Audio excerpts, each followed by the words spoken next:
एक गांव में दो बहनें रहा करती थी, चुरकी और मुर्की। चुरकी सांवले रंग की साधारण रूप रंग की लड़की थी, वहीं मुर्की गोरे रंग की बहुत सुंदर लड़की थी।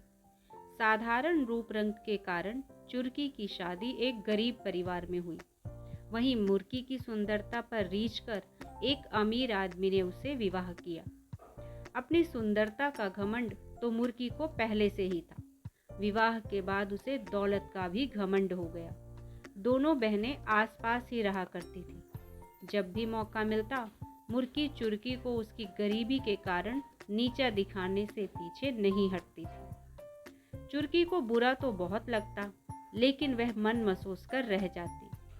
चुरकी के दिन बड़ी तंगहाली से गुजर रहे थे। 2 वक्त की रोटी भी बड़ी मुश्किल से जुट पाती थी। कई बार उसने मुर्की से मदद की गुहार की, किंतु मुर्की ने कभी उसकी कोई मदद नहीं की। एक दिन चुरकी ने सोचा कि दूसरे गांव में रहने वाले अपने भाई से मदद मांगती हूँ। वह अपने बच्चों को घर पर पति के पास छोड़कर भाई के गांव के लिए निकल पड़ी।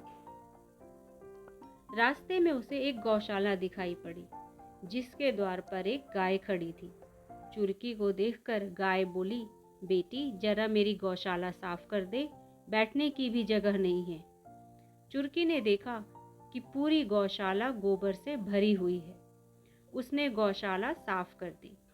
गाय ने उसका धन्यवाद किया और वापस आते समय मिलकर जाने की बात कही। चुरकी आगे बढ़ गई। कुछ दूर जाने के बाद उसे बेर का एक पेड़ दिखाई पड़ा। वह पेड़ के पास से गुजरी तो बेर के पेड़ ने कहा, बहन नीचे बहुत सारे कांटे बिखरे हुए हैं, जरा साफ कर दो। चुरकी ने बिना देर किए बेर के पेड़ के नीचे से सारे कांटे साफ कर दिए। बेर के पेड़ ने उसका धन्यवाद किया और वापस आते समय मिलकर जाने की बात कही। चुरकी आगे बढ़ गई। आगे बढ़ने पर उसे एक बूढ़ी अम्मा दिखाई पड़ी, जो सिर पर भारी टोकरी लिए जा रही थी। चुरकी ने उससे पूछा, कहाँ जा रही हो अम्मा? गांव तक जा रही हूँ बेटी, बूढ़ी अम्मा ने जवाब दिया। मैं भी गांव की ओर ही जा रही हूँ, लाओ अपनी टोकरी मुझे दे दो, चुरकी ने कहा और बूढ़ी अम्मा के सिर से टोकरी ले ली। दोनों साथ साथ गांव पहुंची। चुरकी ने बूढ़ी अम्मा के घर तक टोकरी छोड़ी और अपने भाई के घर पहुंच गई। मगर उस समय भाई घर पर नहीं था।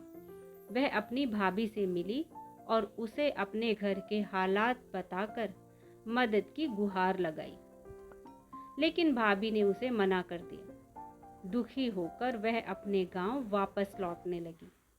रास्ते में उसी बूढ़ी अम्मा का घर पड़ा। बूढ़ी अम्मा ने उसे अपने घर बुलाया और कुछ खाने को दिया, फिर अपनी टोकरी देकर उसे विदा कर दिया। रास्ते में चुरकी ने टोकरी पर ढका कपड़ा हटाया तो वह हैरान रह गई। टोकरी सोने चांदी से भरी हुई थी। आगे चलते चलते वह बेर के पेड़ के पास पहुंची। बेर के पेड़ ने उसे रोका और कहा, मेरे तने की खोह में तुम्हारे लिए उपहार है। चुरकी ने खोह में हाथ डाला, वहां उसे हीरे जवाहरात की पोटली मिली। वह बेर के पेड़ का धन्यवाद करके आगे बढ़ गई। चलते चलते वह गौशाला के पास पहुंची। वहां गाय उसका इंतजार कर रही थी। उसने अपने गले में बंधी सोने की घंटी उसे दे दी। चुरकी जब घर पहुंची तो सारी चीजें अपने पति और बच्चों को दिखाई। वे सभी बहुत खुश हुए। उनके दिन फिर गए। वे गांव के अमीर लोगों में शुमार हो गए। ये देखकर मुर्की जल कुढ़ गई। एक दिन उसने चुरकी के बच्चों को अपने घर बुलाया और उनसे पूछा कि वे उतने अमीर कैसे बन गए। बच्चों को कुछ पता नहीं था। वे बोले, माँ मामा के घर से उपहार लाई हैं। अब मुर्गी ने सोचा कि जरूर उसके भाई ने चुरकी को उपहार में बहुत सारे पैसे दिए होंगे। उसने भी भाई के घर जाने का निश्चय किया। अगले दिन वह भाई के गांव के लिए निकल पड़ी। रास्ते में उसे गौशाला के सामने खड़ी गाय दिखी। गाय ने उससे गौशाला साफ करने का निवेदन किया, जिसे ठुकराकर मुर्गी आगे बढ़ गई।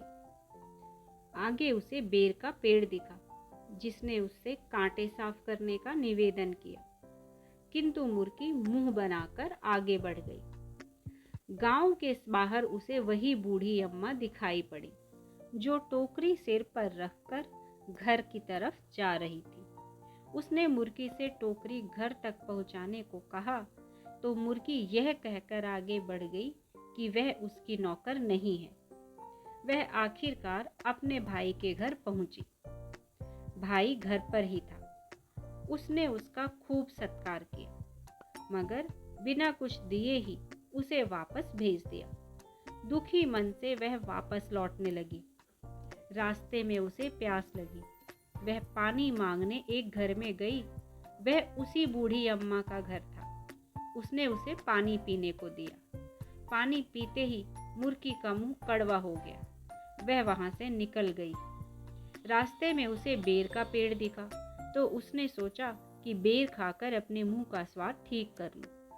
वह बेर तोड़ने के लिए आगे बढ़ी, तो उसके पैर में कांटे चुभ गए, जिससे उसके पैर लहूलुहान हो गए। किसी प्रकार चलते हुए वह गाय के गौशाला तक पहुंची। वहां दर्द के मारे कराह रही थी।